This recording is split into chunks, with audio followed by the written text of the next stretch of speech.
this summer, we are spending time looking at the spiritual disciplines. I told you guys we're going to do 6 different talks on the spiritual disciplines. Today is the 4th of 6. What will happen next week is we'll spend some time talking about camp and what camp was like and coming back with that. But there will be a message for everybody. It won't just be a message about camp. It will be a message for everybody, but we'll take that out of the experiences that our people who are not here this week because they're at camp had. Then I think the following week is when you guys are going to hear from Christy. Christy's going to teach on one of the spiritual disciplines, and then I'm going to teach on the last one the week after that. Then we have service to service, and that will take us all the way into August. Can you believe it? I mean, it's going to happen quick, guys. So that takes you through the end of the summer for where we're going. Why are we spending this summer talking about spiritual disciplines? Give you guys a quick recap of that. Spiritual disciplines, we believe, are the pathway to maturity for the family of God. One of our values here is that we believe God's people should relate as a family. We don't want to be a dysfunctional family. We want to be as functional a family as we can be. And for us to do that, we need to grow in maturity as a family. And spiritual disciplines are the pathway to that. Another one of our values, you'll see them back there in the paintings, if you don't know them already, is that we believe it's the Spirit who transforms things. It's the Spirit who transforms the world, lives, and us. And so that is why we believe that spiritual disciplines are the pathway. I talked about this the first week.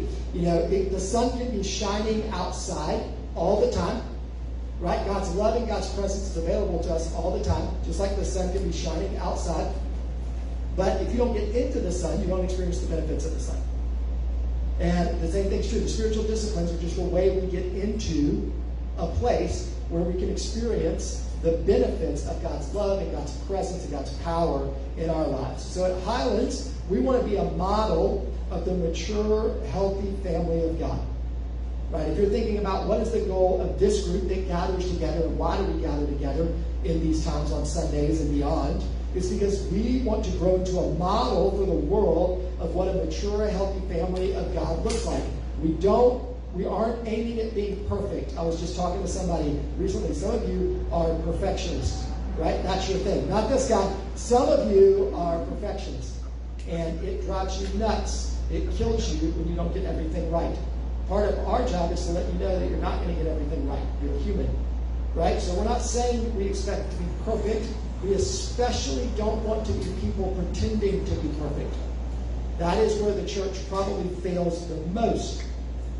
It's not just being people who aren't willing to admit they're perfect, but people who pretend to be perfect and cause a lot of pain. We want to be mature.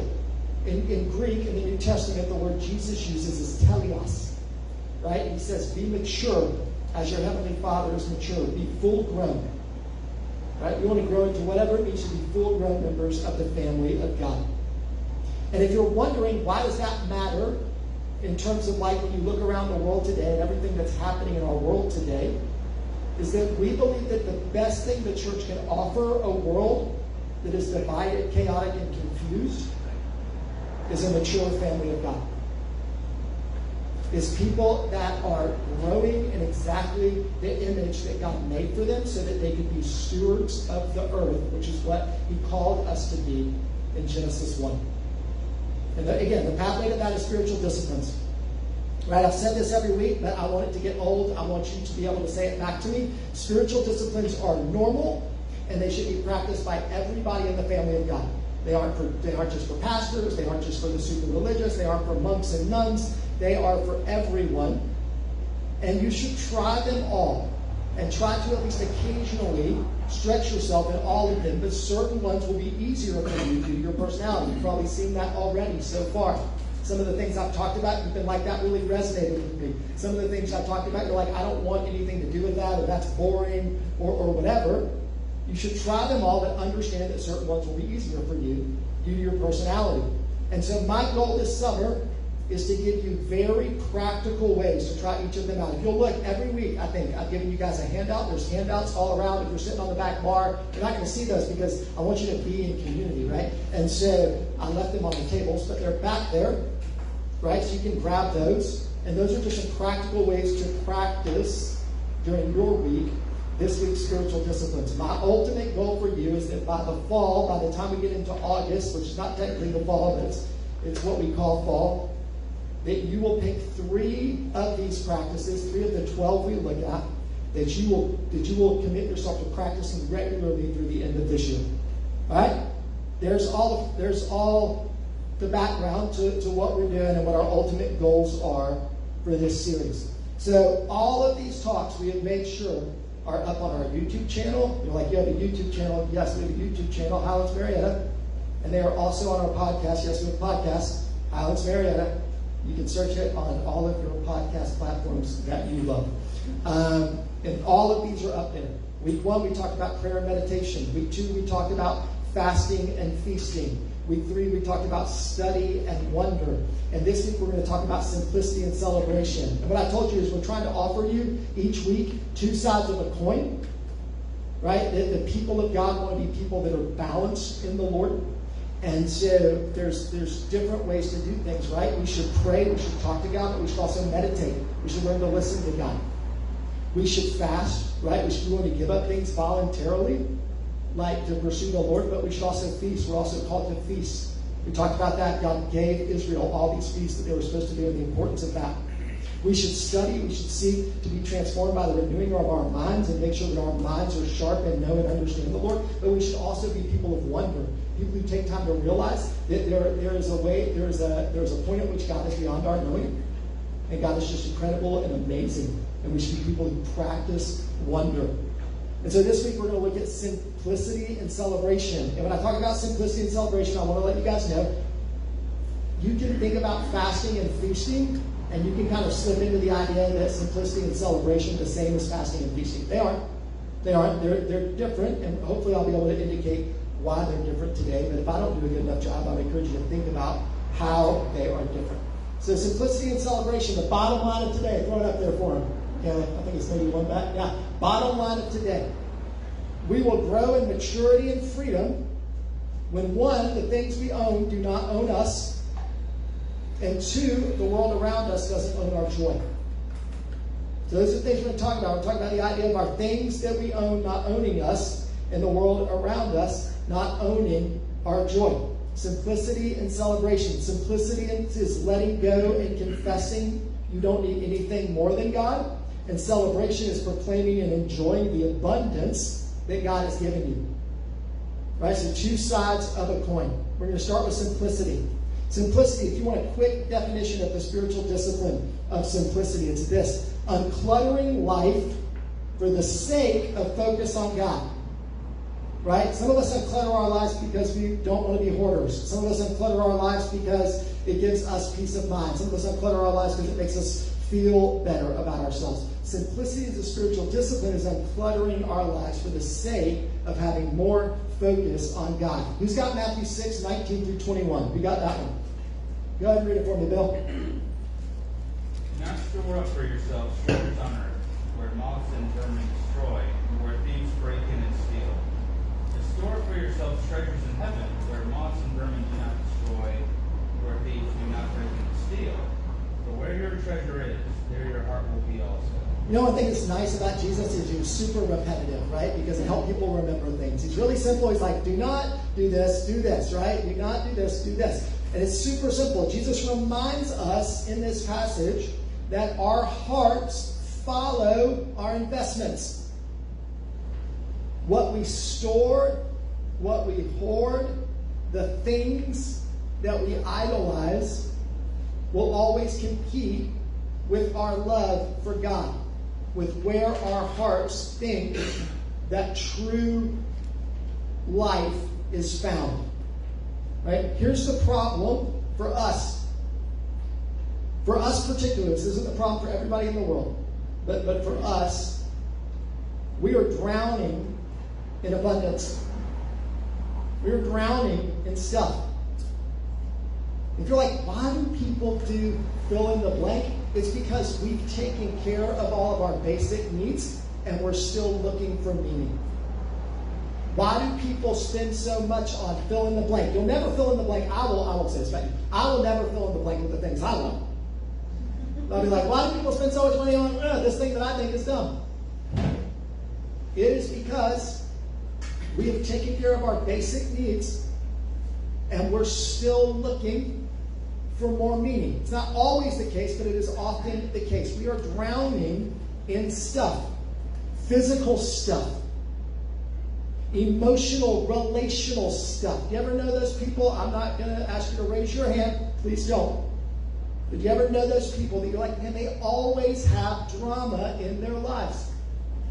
They've always got some drama, some crisis in their lives all the time. And I'm not saying like legitimate things, like crisis comes into your life and you didn't invite it. But I think when we constantly have that, this is part of what we're talking about. This need for something meaningful, for something that makes you feel alive. We will even pursue negative things. Digitally, we are drowning. If you didn't know this, we are drowning digitally. If you think you need to know more about something, you probably don't. Now, you may need to know more deeply about it, but the amount of information you receive, you've seen the statistics out there, the amount of information that is produced that we receive daily, it's just an evolutionary issue. Our brains are not able to process the amount of digital information that comes across our space daily. You feel overwhelmed? We're going to talk about that, but you feel overwhelmed? You do. You feel overwhelmed. I don't have to ask you. We're drowning in it. Right? Simplicity as a spiritual discipline is not minimalism so that you can say I'm an ascetic, so that you can say I'm a monk, so that you can say I'm a desert father or mother. Right? Simplicity as a spiritual discipline is a way to liberate our souls from drowning in our stuff. Right? Remember Jesus? Remember him? He said this. He said, what does it profit somebody to gain the whole world but to forfeit their souls? That can be a bumper sticker for a lot of our culture today. Because we are gaining everything all the time at our fingertips. But we feel lonelier, we feel more afraid, we feel more anxious, we are needier than ever in our souls. C.S. Lewis said this. You guys know I love C.S. Lewis. Don't let your happiness depend on something you may lose. Just hear that. Don't let your happiness depend on something you may lose. I'm going to stop here. I had a conversation with a good friend who used to live here, doesn't live here anymore this past week, and they were talking about the chaos of their job and wondering every day and every week if they were going to be able to keep their job. Their job was in a really volatile situation, and they said they just had to realize in a really real way that at the end of the day, their job was going to be gone anyway. That at the end of time, their job wasn't going to matter anyway. And so if they lost it, they lost it. And that was it. And a real peace came to them as they realized that. Don't let your happiness depend on something you may lose. C.S. Lewis says, aim at heaven and you'll get earth thrown in. Aim at earth and you'll get neither. It's just a biblical principle. Right? In Matthew 6, Jesus isn't anti-possessions. Right? Jesus gives us things. Jesus gives us all kind of gifts. We're going to talk about that and celebrate it. And those things are good for us. Right? And some people Jesus gives a little. Some people Jesus gives a lot. Jesus gives everybody what they need. And generally, he gives people a little bit that they can just celebrate. He's not anti-possessions. What he is pro-freedom. He calls us to trust in God's provision, not our possessions. Simplicity is a decision to say, I'm going to fight for a place in my life where I know what I'm trusting in is God's provision and not my possessions. And like I said, it's not just about stuff. It's not just about physical things, although that's the first thing that you can think about. It's about your mind. Is your mind cluttered? Some of you are like, yeah, I can barely pay attention to anything you're saying. That might not be because your mind's cluttered. I don't know. But if your mind's cluttered, guess what? God doesn't want you to have a cluttered mind. That's not God's will for you. Right? Are your emotions constantly on edge, tangled, wrapped up, overwhelmed? That is not God's will for you. Right? You're holding on to things mentally and emotionally. And God is calling you to simplicity. Are your relationships way too complicated? Right? That one you have to be careful with. Some of your relationships God has clearly called you to work in and wrestle in and sort through. Right? The Bible's pretty clear about family relationships. The Bible's pretty clear about marriage and the importance of those things and the willingness to wrestle through those things. You can't always do that, but those are kind of in a different level for the Lord. But some of us have kept relationships in our lives that are way too complicated, and we just need to let them go. Because God is not interested in clutter for your life. Talking about relationships, here's what I would say. Is it ultimately bearing good fruit, or is it bearing bad fruit? And what do you think God wants for your life? Good fruit or bad fruit? Here's a question you can ask yourself. It's an application question around simplicity. What or who owns you? What or who owns you? Is it really God? Or is it something or someone else? Simplicity, again, is not asceticism. It's freedom from the things that make us think the world is all there is. I think that's one of the biggest battles we in our world fight on a daily basis. Is the belief that the world is all there is. What if this happens? What if I lose this? What if I can't pay this? What if I can't buy this? What if our government does this? What if our government doesn't do this? What if people do this? What if this happens in the world? All of that leads us. It's not bad to be concerned. And it's not bad to be responsible. But when all of that leads us to think all of our hope is in this world, it is not what the Lord wants for you. This world is not all there is. Simplicity realigns our aims. Now, celebration is the other side of that coin. And celebration comes when our joy is rooted in God and what cannot be taken from us. Right? Celebration comes when we realize that we can joyfully be thankful for the things God gives us because of God, not because of the things or because of us. Celebration, joyful expression of God's faithfulness. If you want a definition for that. All right, he's got Philippians 4 and 12. You can read this whole passage, but it's way too long for us to do it here today. So I just want to highlight verses 4 and 12. Who's got it? Awesome. Go ahead, Ray. Rejoice in the Lord always. I will say it again, rejoice. I know what it is to be in need, and I know what it is to have plenty. I have learned the secret of being content in any and every situation. Rejoice in the Lord always.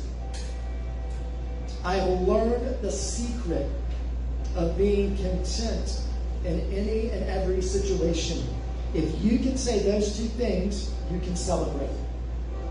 If you can say, I will always rejoice in the Lord, and I've learned the secret of being content in any and every situation.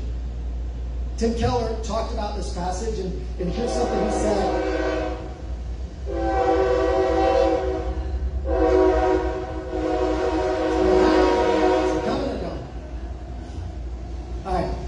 Tim Keller said this about the secret of being content. He said, we are more sinful and flawed in ourselves than we ever dared believe. Yet at the very same time, we are more loved and accepted in Jesus Christ than we ever dared hope. Can you hold those two things in tension?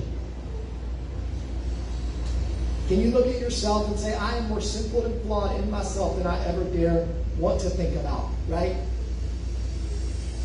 But at the same time, I'm more loved and accepted in Jesus than I could ever imagine. Then you can be content. Celebration begins with that truth. We don't celebrate because life is perfect. We don't celebrate because life is perfect. We don't celebrate because life is perfect. We celebrate because grace is perfect. We celebrate because God's love is perfect. Who wants to guess where Paul was when he wrote, rejoice always? What? Yeah. He was in prison. prison, Paul wasn't just saying, like, you know what, you should figure out how to do this. My God. Awesome. He was saying, I get it. I get it. I am literally stuck in prison. And I need you to know that my joy will not be affected. That I will still rejoice. That I will still be content. Here's what I'm saying. The things that scare you right now. The things that want to steal your joy right now. Can it mean anything to you to know that one of the early leaders of our faith sat in prison and said part of what it means to follow Jesus is that I'm in here and I can be content. Part of what it is to know Jesus loves me, I'm sitting in prison and I can be content.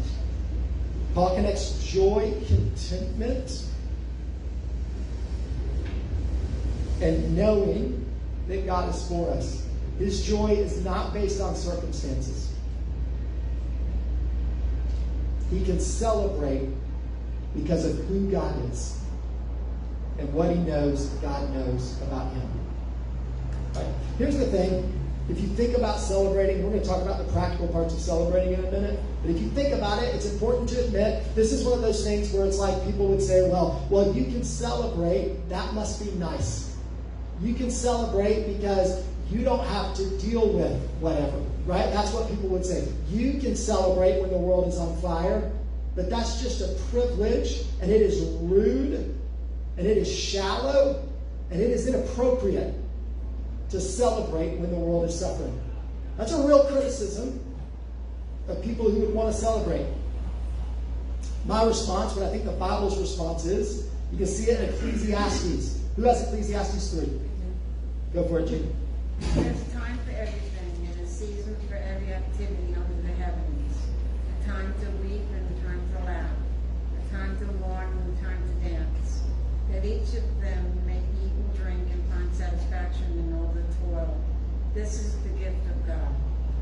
Celebration is not escapism and it's not denial. It's a gift that is embedded in the rhythm of a life centered on God. Right? It's not denial. Celebration is actually defiance. Right? Paul in prison is able to say, I will still celebrate because earthly chains will never hold me down. Celebration is defiance against despair. Celebration is when the world and your own heart wants to condemn you and you say, no, I know what God thinks and who God is, and I will celebrate. Celebration is defiance against scarcity and a scarcity mindset. Celebration is defiance against fear. Celebration is defiance against cynicism and negativity.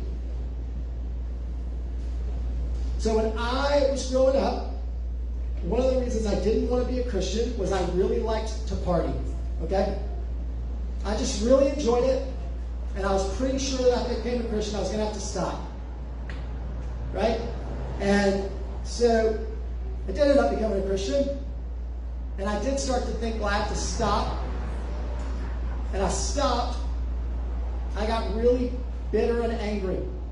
Some of you guys have heard me told parts of this story before. I became a Christian right before I graduated from high school. I graduated from high school. I got a job working at a daycare with 2-year-olds.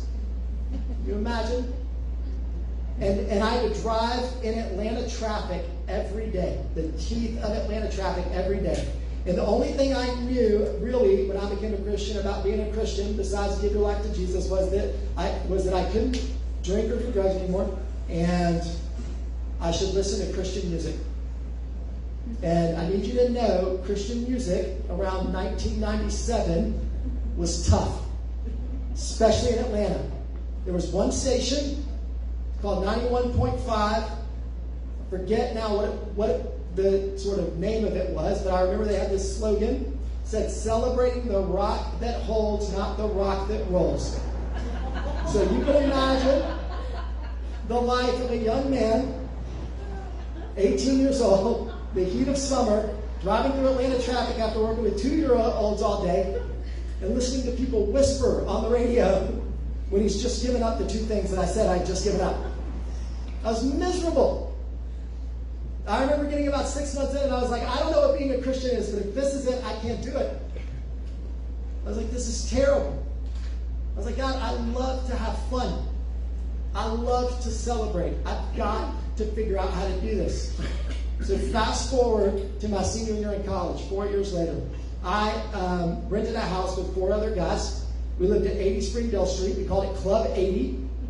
And we decided we were going to throw parties for every big fall football game that happened at the University of Georgia. What was interesting about this was that next door to us, there were some guys who had rented a house who were part of a fraternity that had been kicked off campus the previous semester. And they had a similar idea to what we had. But the way it played out was a little bit different. Right? So we decided we were going to throw huge parties, but that honored the Lord. And so our first party, this is kind of weird to say, and this, I don't talk about this a lot, but so our first party, we were like, we're going to figure out how to throw a fun, stay with me, alcohol-free kegger. So we were like, how are we going to do this? So we went to the liquor store and we said, we want a keg and we want you to fill it with root beer. And they looked at us like we were insane and would not do it. We couldn't find anybody to do it for us.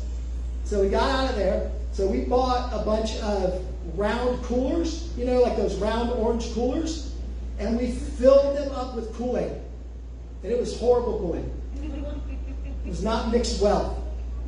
And we said, and we gave out flyers all over campus, and we said, come join our Kool-Aid kegger Friday night, blah, blah, blah, blah. And so, yeah, you know, we didn't think about that. We didn't think about that at the time. Worked out. So we threw this huge party, and this is just one of the parties we threw. We threw a bunch of parties throughout the year, but this was the first one.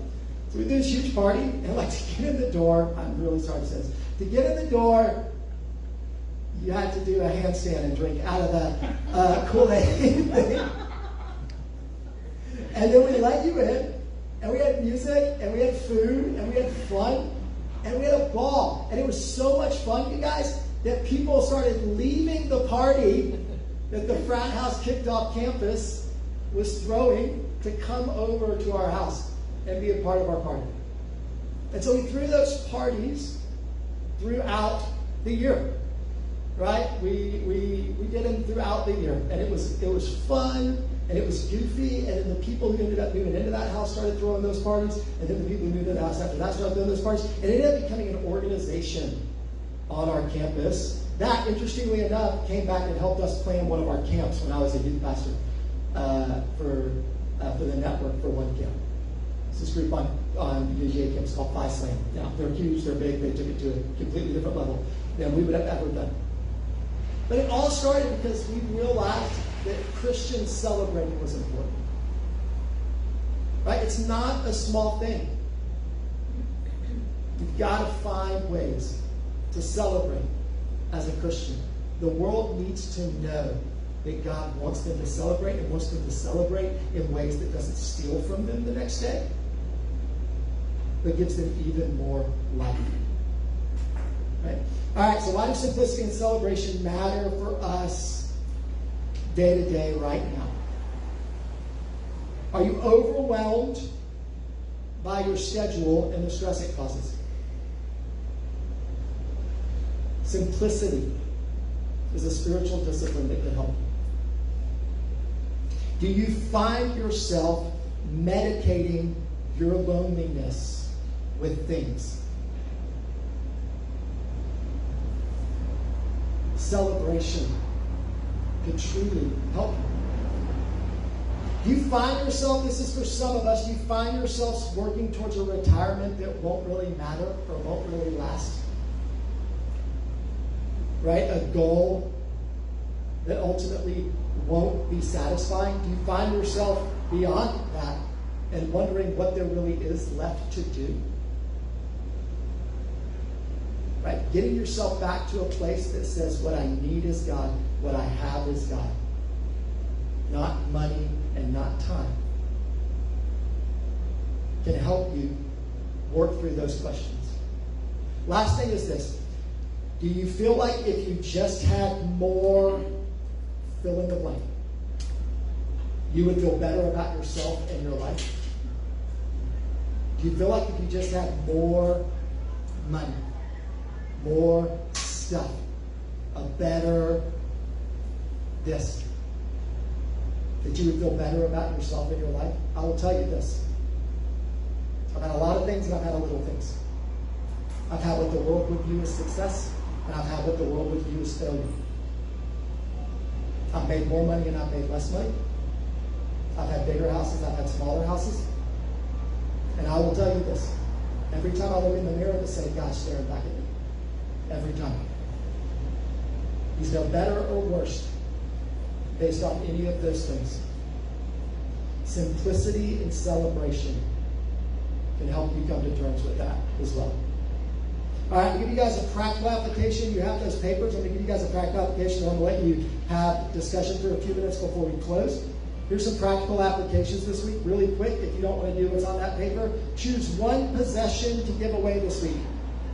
Choose one possession to give away this week. Make it meaningful, something you like, not just something that's broken or inconvenient. All right, these aren't the things that you were already taking to Goodwill that have been in the back of your car forever. You should do that too. But get one possession away this week that's meaningful. Second, declutter one space with prayerful intentionality. Declutter one space. Your closet, your inbox, your garage. You're like, I know someday I'm going to park the car in there. Your calendar, declutter it. Invite God into the process. Ask yourself when you're looking at the thing that you're going to declutter, ask yourself, what is this costing me spiritually? Like, is it costing me something spiritually to live in this clutter? Last thing is this, have a low-cost, joy-filled gathering. Get some of those orange coolers, fill them up, and invite your neighbors over. Do not tell them I told you to do that. Do not tell the police when they show up. That's right, that's right. Do something. Thanks for listening, Kelly. I appreciate it. I got the drive, bro. Do something. Do something. I used to say this, and this is not a good thing to say. I'm just going to say this out loud. This is not a good thing to say. I used to say this. I used to say non-Christians shouldn't be the only people who get to party until they puke. All right, that's not a good thing to say. But my point was, we should have more fun than anybody. Our hope is so great, you guys. Getting to come here every week, I need you to know this, is so great. Getting to be with you is so great. People don't get this. People are desperate for an invitation. Low-cost, joy-filled gathering. Invite people. Do a potluck. Do a park meetup. Do a board game night. Do a Braves game. Maybe. Right now. Depends on the day. Make it about the people. Make sure the people know it's not about performance, but it's about having a great time. And do something that won't make people feel like they regret it the next day. All right, so there's your practical applications. Here's your small group questions. Remember my rule. Here's my rule for discussion. 3 people, at least 3 people. Right? 2 people's a date, 3 people's a group. I love it. If you want a date, feel called to that. Just not here on Sunday morning. 3 questions. 1, give me a takeaway from the day. 2, what do you think the spiritual cost is of material excess? And 3, how have you seen or how could you see simplicity deepening your joy?